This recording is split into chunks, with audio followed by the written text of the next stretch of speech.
नमस्कार। मैं सुरेंद्र चतुर्वेदी आज फिर आप सबके बीच में हूँ और पिछली बार की चर्चा को ही आगे बढ़ाता हूँ। पिछली बार हमने इस्लाम के उस भयावह रूप की बात की थी जिसको लेकर के हर किसी के मन में भय है, वो भयाक्रांत है और भय होना अच्छी बात नहीं है। हमारा जो सनातन धर्म है वो कहता है अभय बनो, वीर बनो। तो कई देशों ने क्या किया है कि इस उपासना पद्धति का बहिष्कार किया है, इस पर बैन लगाया है। पर मैं समझता हूँ कि बहिष्कार करना और उस पर बैन लगाना, उसके प्रति उसमें एक ये कहना चाहिए कि नफ़रत आती है और नफ़रत जो है वो सनातन धर्म के मूल आधारों में से एक नहीं है, क्योंकि नफ़रत जो है वो हिंसा को जन्म देती है। मुझे नहीं पता और शायद इस्लामिक स्कॉलरों को इस बारे में ज़रूर सोचना चाहिए कि उनके बिहेवियर में, कल्ट के बिहेवियर में ऐसी क्या बात है कि आदमी में वैमनस्यता और नफ़रत है। और नफ़रत यही नहीं जो गैर इस्लामिक है उनके प्रति ही नहीं, आपस में भी। अब जैसे अफ़गानिस्तान में बम फोड़ करके मार दिया तो वहाँ पर तो कोई हिंदू बचे ही नहीं है। पाकिस्तान में मस्जिद में हमला कर दिया, वहाँ कोई हिंदू बचे नहीं। तो जब कोई गैर इस्लामिक नहीं है तो आप आपस में कैसे लड़ सकते हो? तो बेसिक कंटेंट क्या है? बेसिक कंटेंट ये है कि मन में नफ़रत है और हम उस चीज़ को धीरे से उसको लेकर के चलते रहते हैं और वो कब फुंसी से नासूर बन जाता है हमें पता नहीं लगता और पूरे समाज को ये लगने लगता है कि यही होता है, यही है, हम इसी के साथ जीते हैं, यही हमारा जीवन है, जबकि शायद ऐसा नहीं है। भारतीय सनातन परंपरा में नफ़रत का कोई स्थान नहीं है। हमारे यहाँ है करुणा है, दया है, ममता है ना।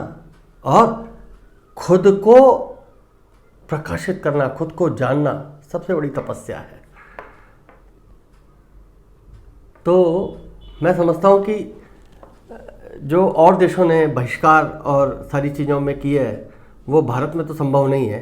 पर हाँ, भारत में एक चीज़ संभव है जिसके कारण हम आज तक बचे हुए हैं। तो वो क्या है? और इसमें भी जड़ों में यूँ कहना चाहिए मट्ठा डालने का काम हुआ है और वो सब अंग्रेजी शासनकाल में ज़्यादा हुआ है। हमारे सनातन धर्म की वैज्ञानिकता पर प्रश्न चिन्ह खड़े किए और जब वैज्ञानिकता पर प्रश्न चिन्ह होते हैं और हमारे जो आने वाली जनरेशन है उनको पता ही नहीं होता है तो लोग मजाक बनाते हैं और अपने ऊपर ही बनाए हुए मजाक पर हंसते हैं।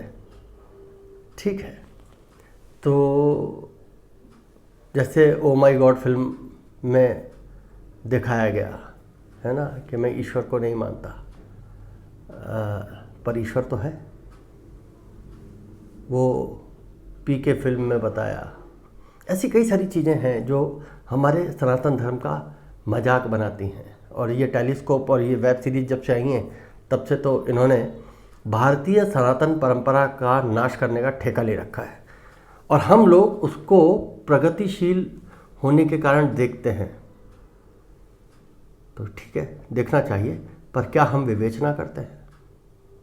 विवेचना नहीं करते, ये है। तो मैं इसमें आज सबसे अलग ये कहना चाहता हूँ कि हम सबकी ये जिम्मेदारी है कि हम अपने आने वाली संतानों को, अपनी संतानों को भारतीय सनातन परंपरा के बारे में बताएं। हम बताएं कि जब हवाई जहाज का आविष्कार नहीं हुआ था उससे पहले पुष्पक विमान था, रामायण में उसका उल्लेख है। वो कैसे बनता था, क्या होता था, किन लोगों के पास होता था, हम बताएं कि शतरंज भारत में ही पैदा किया गया, शतरंज का खेल हम बताएं कि विश्व के सबसे पहले नौसैनिक हम थे, नाविक हम थे, लोगों को पता ही नहीं था पानी पर कैसे चला जाता है। तो जब तक हम अपनी रिचनेस के बारे में, अपने अच्छे और आविष्कारिक चीज़ों के बारे में हम दुनिया को नहीं बताएंगे, तब तक उसी मान्यता को लेकर के चलते रहेंगे कि ये तो भारत पिछड़ों का देश है, बाबाओं का देश है। बाबा जो हैं वो व्यभिचार में लिप्त हैं, वो नशेड़ी होते हैं, वो गंजेड़ी होते हैं, वो लोगों को ठगते हैं।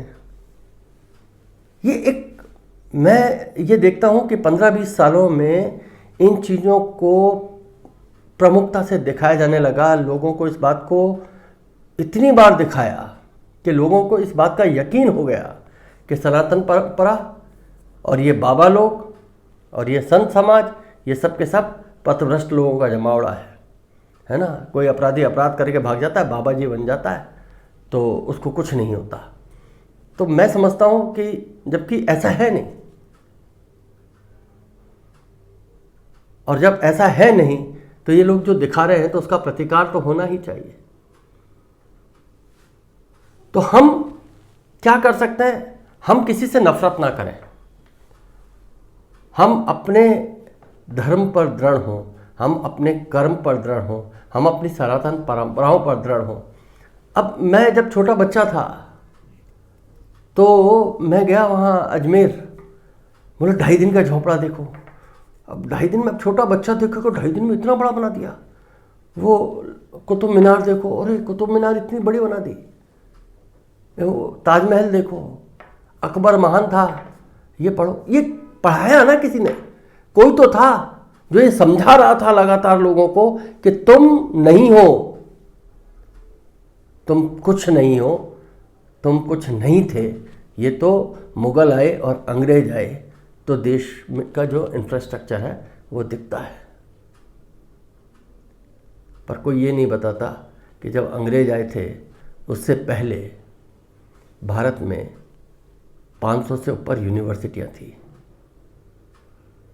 कौन बताता है? कितने बच्चों को पता है कि 500 से ऊपर यूनिवर्सिटियां थी? और वो यूनिवर्सिटियां ऐसे नहीं थी जो आजकल चल रही हैं। वो स्थापित गुरुकुल थे जहां पर लोग शिक्षा लेते थे और वो राज्य से आश्रय पाते थे। अब अंतर इतना आया है कि राज्य से आश्रय पाने वाले गुरुकुल खत्म हो गए। समाज को आपने ये बता दिया कि ये सब लोग पथभ्रष्ट लोग हैं, हिंदू समाज, सनातन धर्म, ये सब पोंगापंथी है, तो इनका समाज का आश्रय मिलना बंद हो गया। लोग बच्चों को अपना वेद पढ़ाने में शर्माने लगे, संस्कृत पढ़ाने में शर्माने लगे। कोई अब जरूर संस्कृत के उत्थान की बात चल रही है। गीता, रामायण, महाभारत के लिए कह दिया जिस घर में महाभारत रखोगे उस घर में युद्ध हो जाएगा, वो घर जो है वो बिखर जाएगा। भाई जिस घर में रामायण रखते हैं वहां सीता का अपहरण तो नहीं हुआ आज तक। तो लोगों के माइंडसेट के साथ, लोगों के दिमाग के साथ खेला गया। और जब दिमाग के साथ खेला जाता है तो हमें अपने अंदर के आत्मविश्वास पर आग्रह जरूरी है, दृढ़ता जरूरी है। तो जरूरी ये है कि हम अपनी जनरेशन्स के साथ, बजाय फिल्मों की बात करने के, हम बात करें ना कि गीता में कब, क्यों, कहाँ, कैसे, क्या कहा गया है। उपनिषद, पहला उपनिषद का पहला मंत्र क्या है? यत्किंच जगत्यान जगत तेन त्यक्तेन भुंजिता। हम उसकी बात करें। किसी गायक ने कोई गाना गाया होगा, हम उसको सेलिब्रिटी बना रहे हैं, पर क्या हम एक ऐसा कंपटीशन भी शुरू कर सकते हैं कि कौन कौन से मंत्र हैं? हम ये जो हमारी औषधि का विज्ञान है, जिसमें आज हम वैद्य को बड़ी हीन दृष्टि से देखते हैं, हम एलोपैथी को चढ़ा रहे हैं, ये सब एक तरीके का, यूँ कहना चाहिए, आपकी संस्कृति को खत्म करने के प्रयास है। और ये सदा सर्वदा चलते रहेंगे। मैं रहूँगा, नहीं रहूँगा तो भी, मेरे पिताजी नहीं रहे तब भी, जब मेरे दादाजी बच्चे थे तब भी चल रहा था, मेरे परदादाजी बच्चे थे तब भी है, और जब मेरे बच्चों के बच्चों के बच्चे हो जाएंगे तब भी रहेगा। तो मूल बात क्या है? मूल बात यह है कि हम अपने धर्म को स्थापना करने के लिए क्या कर रहे हैं। क्या हमारे बच्चे विद्यालय में पढ़ने जाते हैं तो वो हमारे जो सनातन परंपरा है, हम जिसमें पैदा हुए हैं, पले बड़े हैं, उनके प्रति गौरवान्वित महसूस कर रहे हैं या नहीं कर रहे? नहीं कर रहे। और आज का समाज और आज का वातावरण इसका आज़ादी नहीं दे रहा है, तो हम खुद अपने तई अपने माँ बाप होने का क्या फ़र्ज अदा कर रहे हैं। तो यदि हम अपने बच्चों को संस्कारित करने की ओर बढ़ रहे हैं तो हम अपनी सनातन परंपरा को जीवित रखने में एक अनूठा और कहना चाहिए बड़ा जोरदार काम कर रहे हैं। ऐसा कैसे संभव है कि मैं अपनी बेटी के लिए दामाद तो संस्कारवान ढूंढूं, या मैं अपने बेटे के लिए बहू तो संस्कारवान ढूंढूं, पर अपने बच्चों में उसका रोपण ना करूं, संस्कार का रोपण ना करूं। तो एक बार आज इन सब नफ़रतों से हट करके ये सोचें कि मैंने अपने धर्म के लिए क्या किया है। ये हमको सब कुछ देते हैं, ये मेरे को इस लायक बनाते हैं कि मैं आपसे संवाद कर सकूं। आपको इस लायक बना सकते हैं कि आप मेरे संवाद के अंदर छुपी हुई जिज्ञासाओं को खोज सको, आप ये तय कर सको कि मैं गलत हूँ या इसका और अच्छा रास्ता कैसे हो सकता है। पर ज़रूरी ये है कि हम इन सब के बीच में से निकल करके अपने बच्चों को संरक्षित करें, संस्कारित करें और अपने धर्म पर उनको रहना सिखाएं, अपने धर्म की वैज्ञानिकता को समझाएं। तभी वो बात सार्थक होगी, जो दृढ़ राखे धर्म को ताही राखे करतार। जय श्री राम। भारत माता की जय। वंदे मातरम।